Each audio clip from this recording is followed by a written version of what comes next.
പ്ലാന്റുകളെ പരിചയപ്പെടുത്താൻ വേണ്ടിയിട്ടാണ്. അപ്പം നമുക്ക് എല്ലാത്തിനെയും പരിചയപ്പെടാം. ഓണായിട്ട് നല്ല പൂത്ത് നിൽക്കുന്നുണ്ട് പൂക്കൾ. അപ്പോൾ നല്ല ക്യൂട്ടാണ് കാണാൻ. ഇപ്പം ഓണായതുകൊണ്ട് നല്ല ഭംഗിയുണ്ട് കാണാൻ.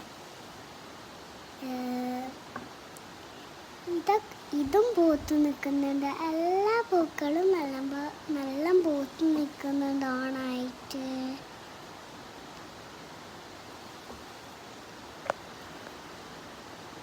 നിങ്ങൾക്ക് ഇഷ്ടപ്പെട്ടിട്ടുണ്ടെങ്കിൽ ലൈക്ക് ചെയ്യുക, ഷെയർ, സപ്പോർട്ട് ചെയ്യുക. ബൈ.